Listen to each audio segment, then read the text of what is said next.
tardes para todos. Voy a tratar de dar respuesta puntual a algunas de las cosas que se han dicho, pero yo quisiera aprovechar este momento al comienzo para hacer una reflexión y, si se quiere, como usted bien lo dice, senador Delgado, tener un diagnóstico certero de cuáles son las causas de lo que aquí está ocurriendo. Porque lo digo con toda sinceridad, aquí se han dicho cosas que no son. Cuando se ha dicho, por ejemplo, que la totalidad de la gestión de riesgo recae en la IPS, eso no es verdad. O cuando se ha dicho, y en eso no lo comparto, doctor Rubiano, que acá hay un problema estructural asociado esencialmente a los intermediarios. Yo no creo que eso sea cierto. Yo creo que uno de los problemas que hemos tenido históricamente es que no hemos diagnosticado bien cuál es la causa de este problema que estamos observando aquí en una de sus manifestaciones más dramáticas. Y quiero que reflexionemos un poco, y aquí tenemos, si se quiere, dos crisis o dos problemas superpuestos que a veces se confunden.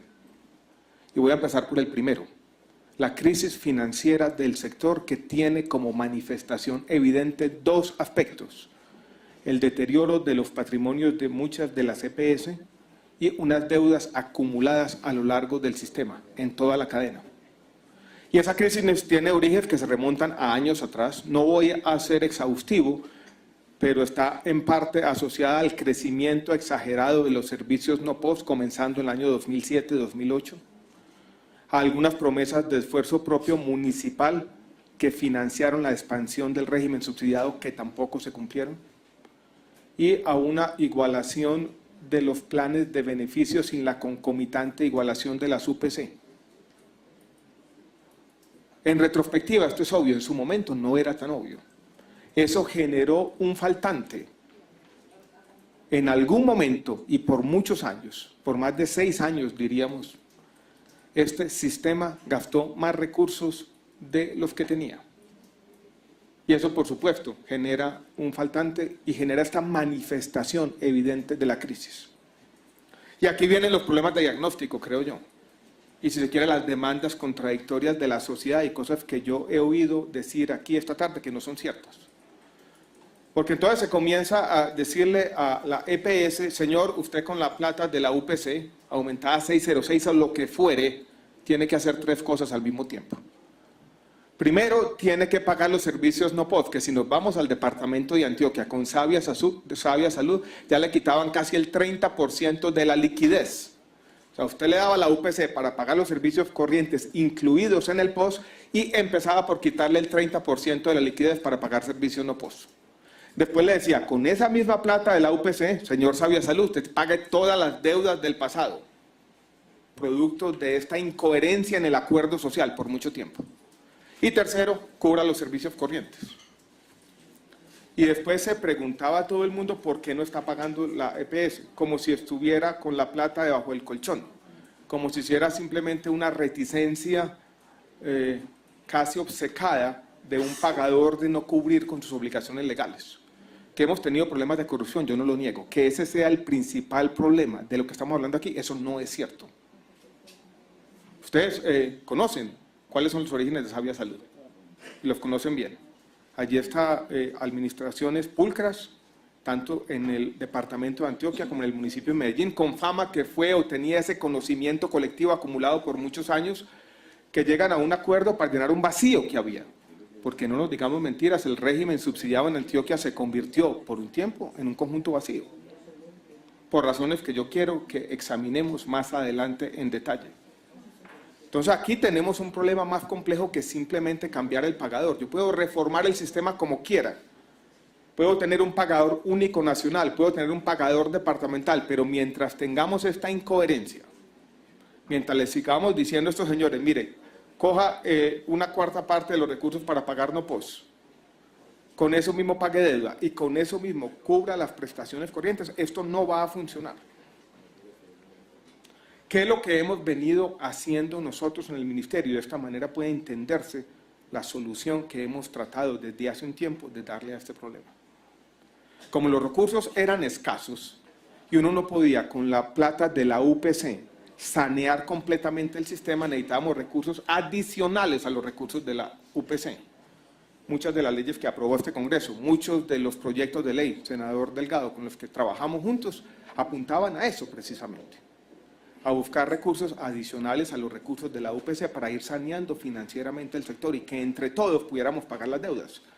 Porque aquí se acumularon deudas incluso al comienzo de la cadena, deudas de las entidades territoriales, estoy hablando municipios sobre todo, con EPS del régimen subsidiado, que se traducían aguas abajo en la cadena en deudas con los prestadores.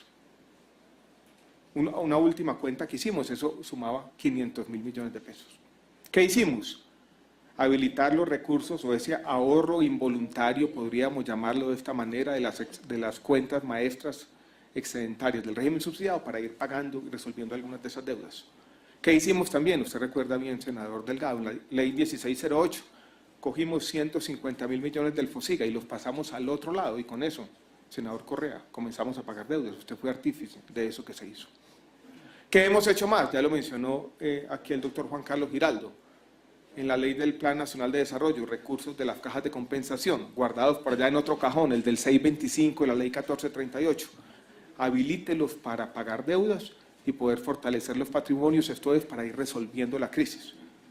Había incertidumbre sobre cómo se iban a utilizar esos recursos, el acto administrativo lo voy a firmar el día de hoy, la resolución de la que habíamos conversado. O sea, tratando entre todos de resolver esos problemas. Esto es de buscar recursos adicionales para tranquilidad de algunos de los hospitales de Antioquia, las deudas de Confenalco Antioquia, por ejemplo, que eran una preocupación preponderante, muchos de ustedes dependían de eso, como lo habíamos hablado muchas veces en el pasado. ¿De qué? De habilitar esos recursos para que esta EPS pueda pagar los casi 130.000 millones de pesos que debe. Pero quiero que entiendan que esa es la estrategia, ir abriendo cajones adicionales para traer recursos al sistema que se sumen a los recursos de la UPC y así poder ir resolviendo los problemas. Recursos de regalías, recursos de propósito general. En la unidad de gestión, como lo hace el plan de desarrollo, desbarata las subcuentas para poder mover subcuentas excedentarias allí donde se necesiten los problemas. Para las deudas del FOSIGA con el sistema, una labor que hemos hecho denodada desde hace mucho tiempo.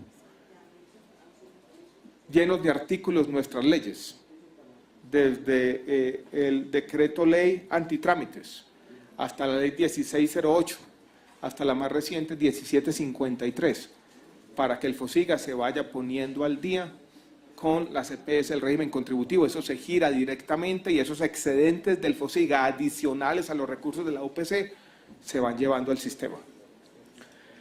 Pero miren que no quiero que se entienda como un problema de flujo de recursos. Esto no es que la plata está atrancada por ahí. Es un problema de un faltante estructural y yo creo que si no somos capaces de diferenciar una cosa de la otra, nos vamos a equivocar. No es que a alguien le dio por cerrar la llave. No es que a alguien le dio obcecadamente por no pagar. Es que en algún momento aquí se acumularon unas deudas muy grandes y eso generó una crisis en el sistema. Unos faltantes grandes. Y la única forma de resolverlo es trayendo recursos adicionales al sistema para darle una respuesta inicial, por lo menos, senador Delgado, a lo que usted ha planteado. Y quiero pasar a algunos de los temas puntuales para que vean lo que estamos tratando de hacer. Aquí se menciona el caso de San Andrés y se trae a cuento el caso de San Andrés.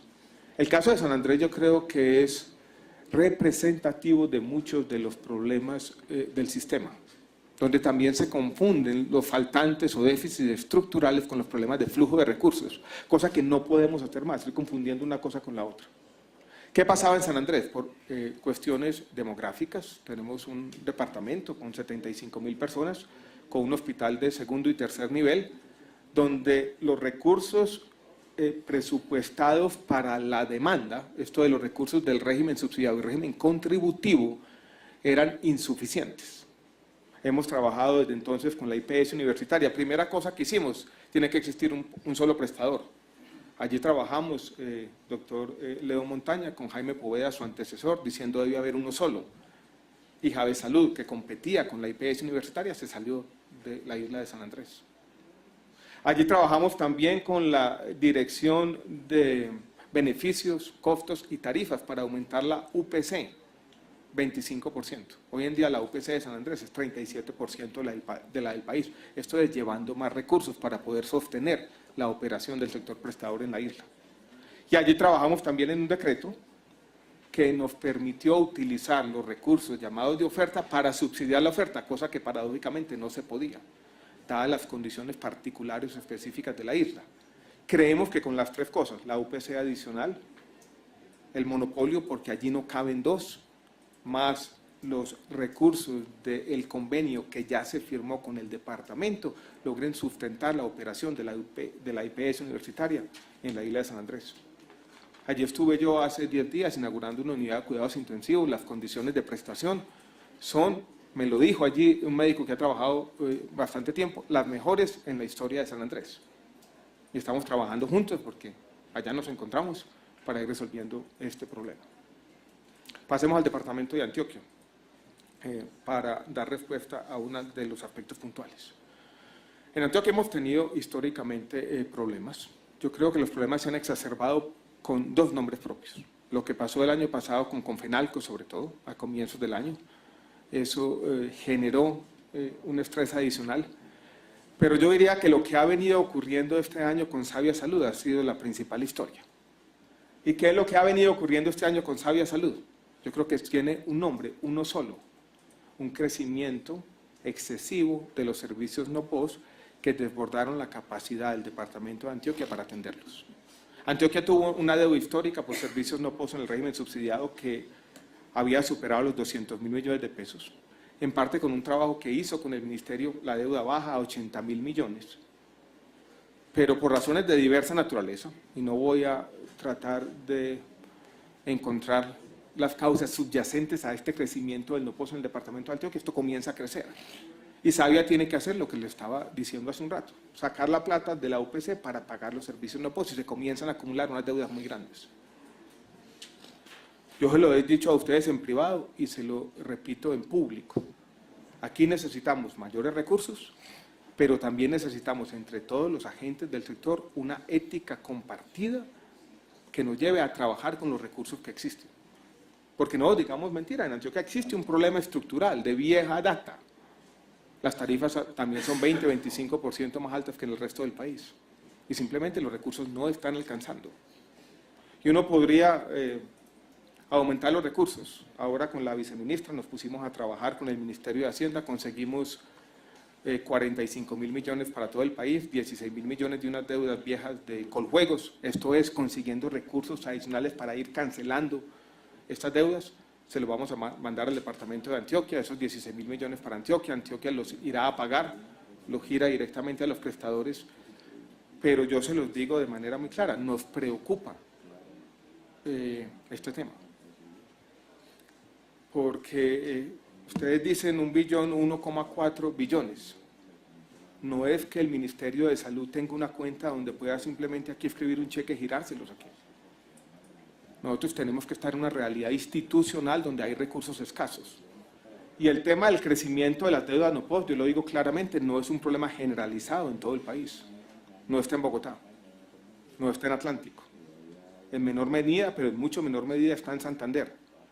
Y ya me voy a referir al departamento del Valle del Cauca, donde tenemos una coyuntura que es similar, pero no es idéntica a la del departamento de Antioquia. Entre todos tenemos que seguir trabajando. Ustedes siempre han tenido las puertas abiertas en el ministerio, siempre hemos bregado a buscar salidas. Para mencionar la misma, IPS universitaria ha sido el principal hospital de Colombia beneficiario de la compra de cartera con más de 60.000 millones. Y con buena voluntad seguiremos trabajando. Pero aquí tiene que, estábamos la semana pasada en Cartagena, en el foro farmacéutico de la ANDI, allí estuvo el doctor Juan Carlos, dimos unas discusiones similares. Y el lema de la conferencia era la salud, responsabilidad de todos. Yo hago un llamado respetuoso a eso también. Tiene que ser responsabilidad de todos. Y responsabilidad de todos significa tener un acuerdo social coherente. La responsabilidad de las instituciones hospitalarias es doble. Una con el paciente, pero la otra también con los recursos del sistema, que son recursos limitados, finitos, escasos. Y cada que se hace un procedimiento que no sea costo efectivo, se le está quitando a otro paciente. Y yo creo que en eso tenemos que ser todos conscientes. Paso al departamento del Valle del Cauca. Ya lo dije. En el Valle del Cauca también ha existido un crecimiento reciente de algunas de las deudas asociadas a la otra EPS grande del régimen subsidiado, que es EMSANAR. Usted lo conoce bien. Usted, doctor Rubiano, es entrenar dependiente de alguna manera, dependen de ellos. Yo diría que como Sabia Salud tiene un origen distinto, no mixto, sino un origen comunitario. Se origina del departamento de Nariño, de gente trabajadora, con buena reputación, ordenada, en la que partiendo del principio de buena fe que se invocaba esta mañana en esta misma sala, yo confío en ellos. Creo que han hecho un buen trabajo. Creo que tienen una relación respetuosa con los prestadores. Creo que son un ejemplo de una institución que va surgiendo de abajo hacia arriba para resolver problemas complejos, porque la administración del riesgo de salud es un problema complejo en todas las sociedades del mundo. ¿Qué pasó con ellos? Algo parecido. Empezó a crecer bastante el servicio no post, tuvieron que desviar su liquidez hacia allá, pero en el departamento del Valle del Cauca hay una condición distinta, y es que allí sí hay recursos. Y yo creo que el departamento se tiene que poner las pilas y tiene que empezar a cancelar los servicios no post a la EPS del subsidiado para que esas deudas tan grandes no se acumulen. Entonces, cuando uno tiene esta gran paradoja, la caja de la EPS se va a pagar servicios no post, se le recobra al departamento, el departamento deja de pagar, es el departamento quien está afectando al sistema de salud. En este caso particular del departamento del Valle del Cauca, nosotros hemos tenido conversaciones con ellos, la doctora Ana Lucía Villa los ha llamado una y otra vez, tenemos reuniones una y otra vez, y voy a salir de aquí a lo mismo, a decir, por favor, señores, en esta coyuntura difícil ustedes tienen que pagar, miren un poco el reclamo vehemente que hace el señor gerente del Hospital Universitario del Valle. En otras regiones del país no tenemos este mismo problema. Si ustedes van aquí en Bogotá, no hay una deuda creciente por servicios no post. Tenemos un tema en la EPS Capital Salud, pero es relacionado más bien a la forma como contrata con sus hospitales públicos, que ha venido deteriorando su situación financiera, pero el tema es distinto. Entonces, entre todos, vamos a seguir tener que trabajando con lo que hay. Yo voy a dar este tema, dijéramos, conceptual de cómo vamos a salir de la crisis, doctor Juan Carlos, y yo hago una respuesta a lo que usted dice sobre el tema de necesidad de reforma. ¿Qué me preocupa a mí? ¿Cómo se resuelven estos problemas de crisis? Y esta es una crisis que se asimila mucho a la crisis financiera. No es tan grande como la de finales de los 90, es tal vez parecida a la que tuvimos en el sector bancario financiero a comienzos de la década del 80. Y yo he dicho, para resolver una crisis uno necesita 4 elementos siempre. Lo primero es claridad. Uno tiene que ser capaz de diagnosticar el problema y tener una senda de recuperación. Y yo digo, el decreto de habilitación financiera por lo menos hace eso. Por lo menos nos está diciendo, señores pagadores, ustedes tienen que funcionar en este marco claro. Nosotros vamos a tener estabilidad en las reglas de juego y le vamos a pedir a la sociedad colombiana, al sector privado, 4 billones de pesos para ir sustentando patrimonialmente el sector salud. De pronto el país no se ha dado cuenta plenamente de lo que estamos pidiendo. Le estamos diciendo al sector privado, ustedes tienen que ser parte, los dueños de las OPS, de la solución, capitalizando lo que se descapitalizó en los años pretéritos. Y esas cuentas ya están hechas, ya se conocen, ya hay claridad sobre los números, son de aproximadamente 4 billones de pesos en los próximos 7 años. Alguien nos ha dicho, ¿por qué 7 años? Imagínense nosotros como Ministerio de Salud y Protección Social, le decimos mañana al sector privado colombiano, en esta incertidumbre y con estos problemas tan complejos, ustedes tienen un año para poner aquí 4 billones de pesos. ¿Qué pasa? ¿Cuál es el resultado de eso? Todos salen corriendo. Y lo que hacemos es generar una crisis sistémica, es así, de dimensiones inmanejables. Por eso, repito, claridad, generar confianza entre todos, y hemos estado en eso, tratando, aquí el doctor Juan Carlos nos ha ayudado, ustedes nos han ayudado a volver a recuperar la legitimidad y la confianza pública, después de muchos problemas y después de haber sobrevivido todos en medio, en un contexto de lo que yo llamo un acuerdo social no del todo coherente. Porque aquí gastamos más de lo que teníamos, todos. Cualquier crisis financiera, doctora Sofía, necesita tiempo. Las crisis financieras no se resuelven de la noche a la mañana. Yo me levanto hoy, y eso se me vino a la mente, encuentro una declaración del doctor José Antonio Campo, exministro de Hacienda, director del Departamento Nacional de Planeación, donde dice lo siguiente: la crisis del UPAC todavía no se ha resuelto plenamente. Yo creo que es un llamado de atención para todos, de las dificultades que surgen con los problemas financieros. Se ha resuelto en muy buena medida, pero en todas partes del mundo existe casi una regla de oro para quien maneja las crisis. Las crisis se demoran el doble de tiempo en sanarse de lo que demoraron en gestarse. Si alguien dice, bueno, gírenos los 4 o los 5 billones y esto se acabó, se resolvió la crisis, esto no es así. Alguien dirá, es fácil para el ministro, para el gobierno, para el Estado apelar a la paciencia colectiva cuando nosotros tenemos que vivir los problemas de todos los días. Tienen razón. Y por eso necesitamos una doble empatía. Yo tengo que ser capaz de ser sensible con los problemas de ustedes. Pero en este diálogo necesario ustedes tienen que ser capaces de ponerse en los problemas de nosotros y entender las dificultades que tenemos como Estado y más allá de como Estado, como sociedad, para recuperar la coherencia en el acuerdo social y resolver este problema que es, repito, no es un eslogan, es una realidad, una responsabilidad de todos. Entonces, reglas claras, claridad en el diagnóstico y claridad en la senda de recuperación, confianza entre los agentes, tiempo, y viene un cuarto elemento en el que estamos trabajando, es liquidez. Sin liquidez no se resuelven las crisis financieras. Uno necesita, mientras se compra el tiempo, tener algunas formas de inyectarle recursos. Ahí sí viene un tema de flujo de recursos, mientras recuperamos la coherencia del contrato social. Por eso trabajamos en la compra de cartera. Pero la vida es difícil, uno generalmente cambia un problema por otro. Esto es sisifesco, uno resuelve un problema pero se le devuelve la roca un poco. ¿Qué pasó con la compra de cartera? Después de la compra de cartera que resolvió algunos de los problemas de liquidez de las instituciones de ustedes, eso se nos devuelve un poco en contravía del sistema, porque nosotros nos recobramos la compra de cartera con los recursos de la UPC y eso afecta transitoriamente las finanzas de los pagadores. ¿Qué necesitamos entonces? Tener instrumentos financieros con plazos más largos. La compra de cartera cumplió su papel. Lo tenemos que reemplazar ahora con instrumentos financieros no de 1 año, de 5 o de 10. Y para eso estamos reglamentando la subcuenta de garantías. Hemos estudiado el decreto con el Ministerio de Hacienda, que está el doctor Andrés Escobar, y estamos a días.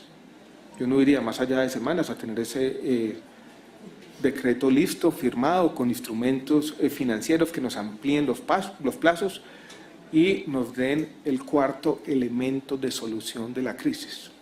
Claridad en las reglas de juego, confianza entre los agentes, tiempo, digámoslo de esta forma, paciencia colectiva y liquidez en la que vamos a trabajar con ustedes. Y doble empatía, señoras y señores. Porque no es simplemente venir a decir, bueno, ¿cómo nos resuelven el problema? Todos tenemos que ser parte de la solución. Y ese es un llamado, si quiere, encarecido que yo hago aquí esta tarde. Quiero hacer referencia ya para terminar a 2 problemas puntuales. Caprecom. No, o primero, si quiere, Saludcop. Quiero hacer claridad sobre lo que dijo el señor interventor el día jueves en la ciudad de Cartagena, o allá, fue antes de llegar a Cartagena, la entrevista que salió publicada en el diario Portafolio el día jueves. Él dijo lo siguiente, dijo, los activos de la EPS Saludcop, haciendo un cálculo que es necesariamente preliminar, alcanzarían para pagar 70% de las deudas. Pero él se estaba refiriendo solamente a los activos. La EPS Saludcop va a ser dueña de una operación que va a generar una liquidez hacia adelante y que incluso se puede ser vendida.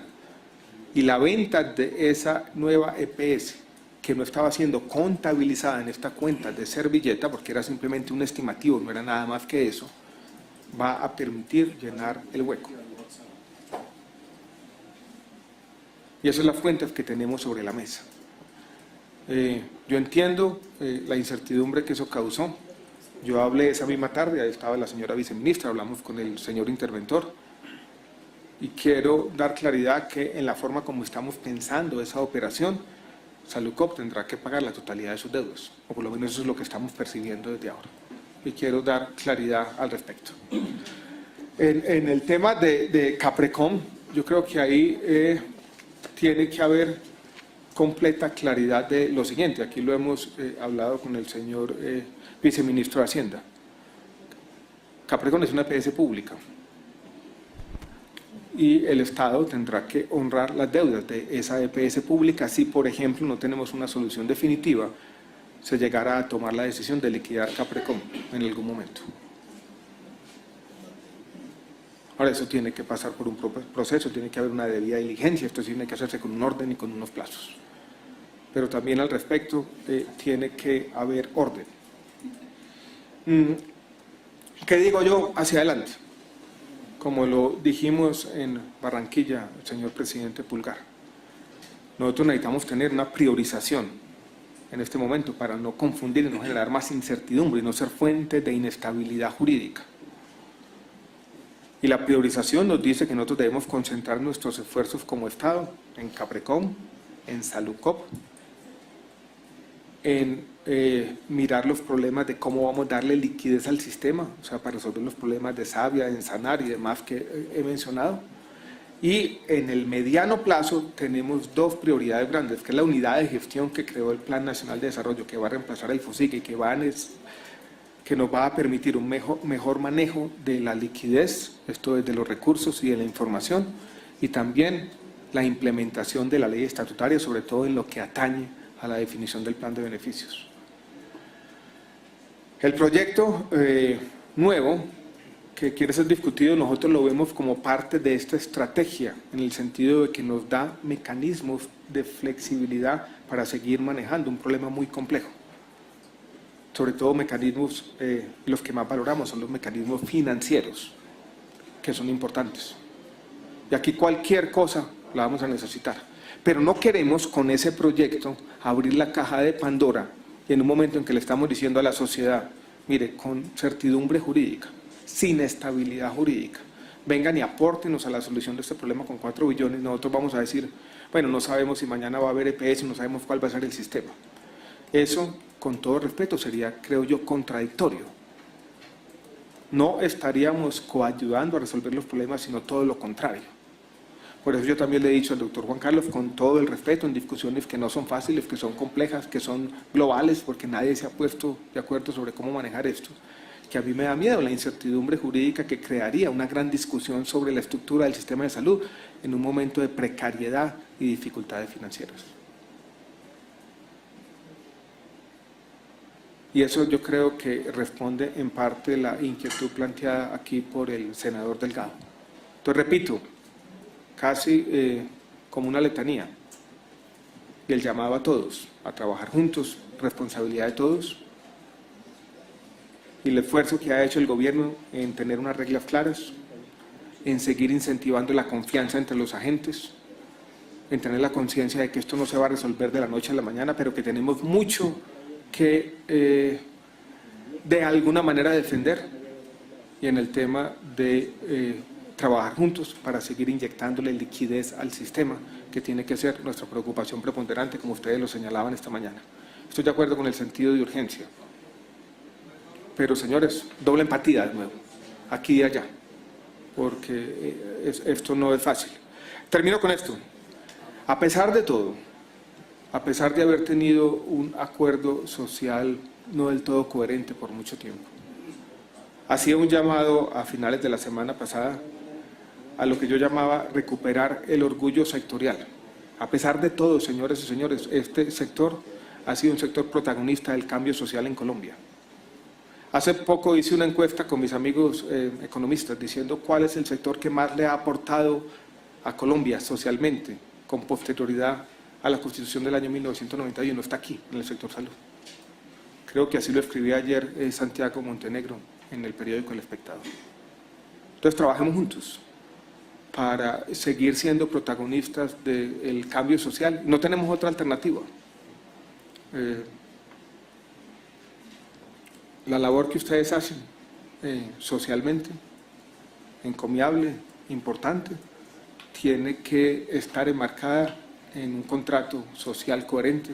Y la invitación nuestra desde hace un tiempo es a trabajar juntos en ese contrato. Muchas gracias, señor presidente. 25%. Hoy en día la UPC de San Andrés es 37% de la del país. Esto es llevando más recursos para poder sostener la operación del sector prestador en la isla. Y allí trabajamos también en un decreto que nos permitió utilizar los recursos llamados de oferta para subsidiar la oferta, cosa que paradójicamente no se podía, dadas las condiciones particulares o específicas de la isla. Creemos que con las tres cosas, la UPC adicional, el monopolio, porque allí no caben dos, más los recursos del convenio que ya se firmó con el departamento, logren sustentar la operación de la IPS universitaria en la isla de San Andrés. Allí estuve yo hace 10 días inaugurando una unidad de cuidados intensivos. Las condiciones de prestación son, me lo dijo allí un médico que ha trabajado bastante tiempo, las mejores en la historia de San Andrés. Y estamos trabajando juntos porque allá nos encontramos para ir resolviendo este problema. Pasemos al departamento de Antioquia para dar respuesta a uno de los aspectos puntuales. En Antioquia hemos tenido históricamente problemas. Yo creo que los problemas se han exacerbado con dos nombres propios. Lo que pasó el año pasado con Confenalco, sobre todo, a comienzos del año, eso generó un estrés adicional. Pero yo diría que lo que ha venido ocurriendo este año con Sabia Salud ha sido la principal historia. ¿Y qué es lo que ha venido ocurriendo este año con Sabia Salud? Yo creo que tiene un nombre, uno solo, un crecimiento excesivo de los servicios no POS que desbordaron la capacidad del departamento de Antioquia para atenderlos. Antioquia tuvo una deuda histórica por servicios no POS en el régimen subsidiado que había superado los 200.000 millones de pesos, en parte con un trabajo que hizo con el ministerio, la deuda baja a 80.000 millones, pero por razones de diversa naturaleza, y no voy a tratar de encontrar las causas subyacentes a este crecimiento del no POS en el departamento de Antioquia, esto comienza a crecer. Y Sabia tiene que hacer lo que le estaba diciendo hace un rato, sacar la plata de la UPC para pagar los servicios no POS y se comienzan a acumular unas deudas muy grandes. Yo se lo he dicho a ustedes en privado y se lo repito en público. Aquí necesitamos mayores recursos, pero también necesitamos entre todos los agentes del sector una ética compartida que nos lleve a trabajar con los recursos que existen. Porque no digamos mentira, en Antioquia existe un problema estructural de vieja data. Las tarifas también son 20-25% más altas que en el resto del país.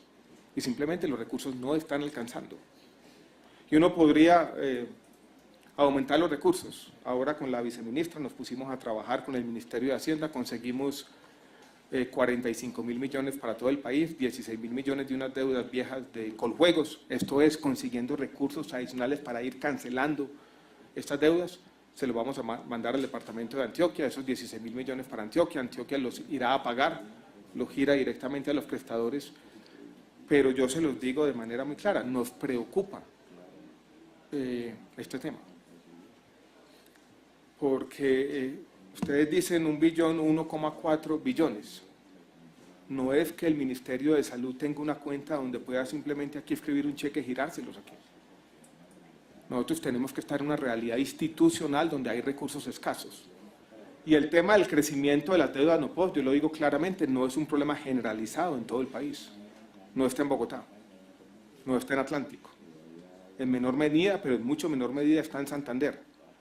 Y ya me voy a referir al departamento del Valle del Cauca, donde tenemos una coyuntura que es similar, pero no es idéntica a la del departamento de Antioquia. Entre todos tenemos que seguir trabajando.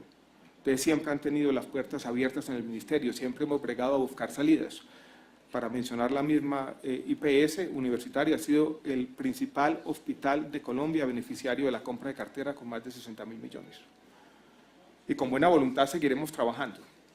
Pero aquí tiene que... estábamos la semana pasada en Cartagena, en el foro farmacéutico de la ANDI, allí estuvo el doctor Juan Carlos, dimos unas discusiones similares. Y el lema de la conferencia era la salud, responsabilidad de todos. Yo hago un llamado respetuoso a eso también. Tiene que ser responsabilidad de todos. Y responsabilidad de todos significa tener un acuerdo social coherente. La responsabilidad de las instituciones hospitalarias es doble. Una con el paciente, pero la otra también con los recursos del sistema, que son recursos limitados, finitos, escasos. Y cada que se hace un procedimiento que no sea costo efectivo, se le está quitando a otro paciente. Y yo creo que en eso tenemos que ser todos conscientes. Paso al departamento de el Valle del Cauca. Ya lo dije. En el Valle del Cauca también ha existido un crecimiento reciente de algunas de las deudas asociadas a la otra EPS grande del régimen subsidiado, que es Emsanar. Usted lo conoce bien. Usted, doctor Rubiano, es Emsanar dependiente de alguna manera, dependen de ellos. Yo diría que como Sabia Salud tiene un origen distinto, no mixto, sino un origen comunitario. Se origina del departamento de Nariño, de gente trabajadora, con buena reputación, ordenada, en la que partiendo del principio de buena fe que se invocaba esta mañana en esta misma sala, yo confío en ellos. Creo que han hecho un buen trabajo. Creo que tienen una relación respetuosa con los prestadores. Creo que son un ejemplo de una institución que va surgiendo de abajo hacia arriba para resolver problemas complejos, porque la administración del riesgo de salud es un problema complejo en todas las sociedades del mundo. ¿Qué pasó con ellos? Algo parecido. Empezó a crecer bastante el servicio no POF, tuvieron que desviar su liquidez hacia allá, pero en el departamento del Valle del Cauca hay una condición distinta, y es que allí sí hay recursos. Y yo creo que el departamento se tiene que poner las pilas y tiene que empezar a cancelar los servicios no POS a la EPS del subsidiado para que esas deudas tan grandes no se acumulen. Entonces, cuando uno tiene esta gran paradoja, la caja de la EPS se va a pagar servicios no POS, se le recobra al departamento y el departamento deja de pagar, es el departamento quien está afectando al sistema de salud. En este caso particular del departamento del Valle del Cauca, nosotros hemos tenido conversaciones con ellos, la doctora Ana Lucía Villa los ha llamado una y otra vez, tenemos reuniones una y otra vez, y voy a salir de aquí a lo mismo, voy a decir, por favor, señores, en esta coyuntura difícil ustedes tienen que pagar, miren un poco el reclamo vehemente que hace el señor gerente del Hospital Universitario del Valle. En otras regiones del país no tenemos este mismo problema. Si ustedes van aquí en Bogotá, no hay una deuda creciente por servicios no POS. Tenemos un tema en la EPS Capital Salud, pero es relacionado más bien a la forma como contrata con sus hospitales públicos, que ha venido deteriorando su situación financiera, pero el tema es distinto. Entonces, entre todos, vamos a seguir tener que trabajando con lo que hay. Yo voy a dar este tema, dijéramos, conceptual de cómo vamos a salir de la crisis, doctor Juan Carlos, y yo hago una respuesta a lo que usted dice sobre el tema de necesidad de reforma. ¿Qué me preocupa a mí? ¿Cómo se resuelven estos problemas de crisis? Y esta es una crisis que se asimila mucho a la crisis financiera. No es tan grande como la de finales de los 90, es tal vez parecida a la que tuvimos en el sector bancario financiero a comienzos de la década del 80. Y yo he dicho, para resolver una crisis uno necesita 4 elementos siempre. Lo primero es claridad. Uno tiene que ser capaz de diagnosticar el problema y tener una senda de recuperación. Y yo digo, el decreto de habilitación financiera por lo menos hace eso. Por lo menos nos está diciendo, señores pagadores, ustedes tienen que funcionar en este marco claro. Nosotros vamos a tener estabilidad en las reglas de juego y le vamos a pedir a la sociedad colombiana, al sector privado, 4 billones de pesos para ir sustentando patrimonialmente el sector salud. De pronto el país no se ha dado cuenta plenamente de lo que estamos pidiendo. Le estamos diciendo al sector privado, ustedes tienen que ser parte, los dueños de las OPS, de la solución, capitalizando lo que se descapitalizó en los años pretéritos. Y esas cuentas ya están hechas, ya se conocen, ya hay claridad sobre los números, son de aproximadamente 4 billones de pesos en los próximos 7 años. Alguien nos ha dicho, ¿por qué 7 años? Imagínense nosotros como Ministerio de Salud y Protección Social, le decimos mañana al sector privado colombiano, en esta incertidumbre y con estos problemas tan complejos, ustedes tienen un año para poner aquí 4 billones de pesos. ¿Qué pasa? ¿Cuál es el resultado de eso? Todos salen corriendo. Y lo que hacemos es generar una crisis sistémica, es así, de dimensiones inmanejables. Por eso, repito, claridad, generar confianza entre todos, y hemos estado en eso, tratando. Aquí el doctor Juan Carlos nos ha ayudado, ustedes nos han ayudado a volver a recuperar la legitimidad y la confianza pública, después de muchos problemas y después de haber sobrevivido todos en medio, en un contexto de lo que yo llamo un acuerdo social no del todo coherente. porque aquí gastamos más de lo que teníamos, todos. Cualquier crisis financiera, doctora Sofía, necesita tiempo. Las crisis financieras no se resuelven de la noche a la mañana. Yo me levanto hoy, y eso se me vino a la mente, encuentro una declaración del doctor José Antonio Campo, exministro de Hacienda, director del Departamento Nacional de Planeación, donde dice lo siguiente: la crisis del UPAC todavía no se ha resuelto plenamente. Creo que es un llamado de atención para todos, de las dificultades que surgen con los problemas financieros. Se ha resuelto en muy buena medida, pero en todas partes del mundo existe casi una regla de oro para quien maneja las crisis. Las crisis se demoran el doble de tiempo en sanarse de lo que demoraron en gestarse. Si alguien dice, bueno, gírenos los 4 o los 5 billones y esto se acabó, se resolvió la crisis, esto no es así. Alguien dirá, es fácil para el ministro, para el gobierno, para el Estado apelar a la paciencia colectiva cuando nosotros tenemos que vivir los problemas de todos los días. Tienen razón. Y por eso necesitamos una doble empatía. Yo tengo que ser capaz de ser sensible con los problemas de ustedes. Pero en este diálogo necesario ustedes tienen que ser capaces de ponerse en los problemas de nosotros y entender las dificultades que tenemos como Estado y más allá de como Estado, como sociedad, para recuperar la coherencia en el acuerdo social y resolver este problema que es, repito, no es un eslogan, es una realidad, una responsabilidad de todos. Entonces, reglas claras, claridad en el diagnóstico y claridad en la senda de recuperación, confianza entre los agentes, tiempo, y viene un cuarto elemento en el que estamos trabajando, es liquidez. Sin liquidez no se resuelven las crisis financieras. Uno necesita, mientras se compra el tiempo, tener algunas formas de inyectarle recursos. Ahí sí viene un tema de flujo de recursos, mientras recuperamos la coherencia del contrato social. Por eso trabajamos en la compra de cartera. Pero la vida es difícil, uno generalmente cambia un problema por otro. Esto es sisifesco, uno resuelve un problema pero se le devuelve la roca un poco.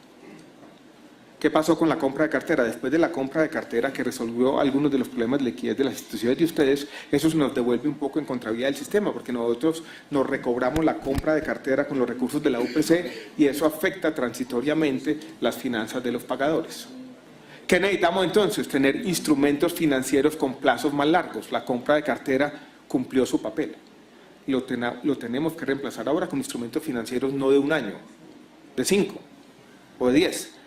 Y para eso estamos reglamentando la subcuenta de garantías. Hemos estudiado el decreto con el Ministerio de Hacienda, que está el doctor Andrés Escobar, y estamos a días. Yo no iría más allá de semanas a tener ese decreto listo, firmado, con instrumentos financieros que nos amplíen los plazos y nos den el cuarto elemento de solución de la crisis. Claridad en las reglas de juego, confianza entre los agentes, tiempo, digámoslo de esta forma, paciencia colectiva y liquidez en la que vamos a trabajar con ustedes. Y doble empatía, señoras y señores. Porque no es simplemente venir a decir, bueno, ¿cómo nos resuelven el problema? Todos tenemos que ser parte de la solución. Y ese es un llamado, si quiere, encarecido que yo hago aquí esta tarde. Quiero hacer referencia ya para terminar a 2 problemas puntuales. Capricorn. No, o primero, si quiere, Saludcop. Quiero hacer claridad sobre lo que dijo el señor interventor el día jueves en la ciudad de Cartagena, o allá, fue antes de llegar a Cartagena, la entrevista que salió publicada en el diario Portafolio el día jueves. Él dijo lo siguiente, digo, los activos de la EPS Saludcop, haciendo un cálculo que es necesariamente preliminar, alcanzarían para pagar 70% de las deudas. Pero él se estaba refiriendo solamente a los activos. La EPS Saludcop va a ser dueña de una operación que va a generar una liquidez hacia adelante y que incluso se puede ser vendida. Y la venta de esa nueva EPS, que no estaba siendo contabilizada en esta cuenta de servilleta, porque era simplemente un estimativo, no era nada más que eso, va a permitir llenar el hueco. Y esa es la fuente que tenemos. Buenas tardes para todos. Voy a tratar de dar respuesta puntual a algunas de las cosas que se han dicho, pero yo quisiera aprovechar este momento al comienzo para hacer una reflexión y si se quiere, como usted bien lo dice, senador Delgado, tener un diagnóstico certero de cuáles son las causas de lo que aquí está ocurriendo. Porque lo digo con toda sinceridad, aquí se han dicho cosas que no son. Cuando se ha dicho, por ejemplo, que la totalidad de la gestión de riesgo recae en la IPS, eso no es verdad. O cuando se ha dicho, y en eso no lo comparto, doctor Rubiano, que acá hay un problema estructural asociado esencialmente a los intermediarios. Yo no creo que eso sea cierto. Yo creo que uno de los problemas que hemos tenido históricamente es que no hemos diagnosticado bien cuál es la causa de este problema que estamos observando aquí en una de sus manifestaciones más dramáticas. Y quiero que reflexionemos un poco, y aquí tenemos, si se quiere, dos crisis o dos problemas superpuestos que a veces se confunden. Y voy a empezar por el primero. La crisis financiera del sector, que tiene como manifestación evidente dos aspectos: el deterioro de los patrimonios de muchas de las EPS y unas deudas acumuladas a lo largo del sistema, en toda la cadena. Y esa crisis tiene orígenes que se remontan a años atrás. No voy a ser exhaustivo, pero está en parte asociada al crecimiento exagerado de los servicios no POS, comenzando en el año 2007-2008. A algunas promesas de esfuerzo propio municipal que financiaron la expansión del régimen subsidiado, que tampoco se cumplieron, y a una igualación de los planes de beneficios sin la concomitante igualación de las UPC. En retrospectiva, esto es obvio, en su momento no era tan obvio. Eso generó un faltante. En algún momento y por muchos años, por más de 6 años diríamos, este sistema gastó más recursos de los que tenía. Y eso, por supuesto, genera un faltante y genera esta manifestación evidente de la crisis. Y aquí vienen los problemas de diagnóstico, creo yo. Y si se quiere, las demandas contradictorias de la sociedad y cosas que yo he oído decir aquí esta tarde que no son ciertas. Porque entonces se comienza a decirle a la EPS: señor, usted con la plata de la UPC, aumentada a 606 o lo que fuere, tiene que hacer 3 cosas al mismo tiempo. Primero, tiene que pagar los servicios no POS, que si nos vamos al departamento de Antioquia con Sabia Salud, ya le quitaban casi el 30% de la liquidez. O sea, usted le daba a la UPC para pagar los servicios corrientes incluidos en el POS y empezaba por quitarle el 30% de la liquidez para pagar servicios no POS. Después le decía: con esa misma plata de la UPC, señor Sabia Salud, usted pague todas las deudas del pasado, producto de esta incoherencia en el acuerdo social por mucho tiempo. Y tercero, cubra los servicios corrientes. Y después se preguntaba a todo el mundo por qué no está pagando la EPS, como si estuviera con la plata debajo del colchón, como si hiciera simplemente una reticencia casi obcecada de un pagador de no cubrir con sus obligaciones legales. Que hemos tenido problemas de corrupción, yo no lo niego. Que ese sea el principal problema de lo que estamos hablando aquí, eso no es cierto. Ustedes conocen cuáles son los orígenes de Sabia Salud, y los conocen bien. Allí está administraciones pulcras, tanto en el departamento de Antioquia como en el municipio de Medellín, con fama que fue o tenía ese conocimiento colectivo acumulado por muchos años, que llegan a un acuerdo para llenar un vacío que había. Porque no nos digamos mentiras, el régimen subsidiado en Antioquia se convirtió por un tiempo en un conjunto vacío, por razones que yo quiero que examinemos más adelante en detalle. Entonces aquí tenemos un problema más complejo que simplemente cambiar el pagador. Yo puedo reformar el sistema como quiera, puedo tener un pagador único nacional, puedo tener un pagador departamental, pero mientras tengamos esta incoherencia, mientras les sigamos diciendo a estos señores: mire, coja una cuarta parte de los recursos para pagar no POS, con eso mismo pague deuda y con eso mismo cubra las prestaciones corrientes, esto no va a funcionar. ¿Qué es lo que hemos venido haciendo nosotros en el ministerio? De esta manera puede entenderse la solución que hemos tratado desde hace un tiempo de darle a este problema. Como los recursos eran escasos y uno no podía con la plata de la UPC sanear completamente el sistema, necesitábamos recursos adicionales a los recursos de la UPC. Muchas de las leyes que aprobó este Congreso, muchos de los proyectos de ley, senador Delgado, con los que trabajamos juntos, apuntaban a eso precisamente, a buscar recursos adicionales a los recursos de la UPC para ir saneando financieramente el sector y que entre todos pudiéramos pagar las deudas. Porque aquí se acumularon deudas incluso al comienzo de la cadena. deudas de las entidades territoriales, estoy hablando municipios sobre todo, con EPS del régimen subsidiado, que se traducían aguas abajo en la cadena en deudas con los prestadores. Una última cuenta que hicimos, eso sumaba 500.000 millones de pesos. ¿Qué hicimos? Habilitar los recursos o ese ahorro involuntario, podríamos llamarlo de esta manera, de las cuentas maestras excedentarias del régimen subsidiado para ir pagando y resolviendo algunas de esas deudas. ¿Qué hicimos también? Usted recuerda bien, senador Delgado, en la ley 1608, cogimos 150.000 millones del FOSIGA y los pasamos al otro lado y con eso, senador Correa, comenzamos a pagar deudas. Usted fue artífice de eso que se hizo. ¿Qué hemos hecho más? Ya lo mencionó aquí el doctor Juan Carlos Giraldo. En la ley del Plan Nacional de Desarrollo, recursos de las cajas de compensación, guardados por allá en otro cajón, el del 625 y la ley 1438. Habilítelos para pagar deudas y poder fortalecer los patrimonios, esto es para ir resolviendo la crisis. Había incertidumbre sobre cómo se iban a utilizar esos recursos, el acto administrativo lo voy a firmar el día de hoy, la resolución de la que habíamos conversado. O sea, tratando entre todos de resolver esos problemas. Esto es de buscar recursos adicionales para tranquilidad de algunos de los hospitales de Antioquia, las deudas de Confenalco Antioquia, por ejemplo, que eran una preocupación preponderante, muchos de ustedes dependían de eso, como lo habíamos hablado muchas veces en el pasado. ¿De qué? De habilitar esos recursos para que esta EPS pueda pagar los casi 130.000 millones de pesos que debe. Pero quiero que entiendan que esa es la estrategia, ir abriendo cajones adicionales para traer recursos al sistema que se sumen a los recursos de la UPC y así poder ir resolviendo los problemas. Recursos de regalías, recursos de propósito general.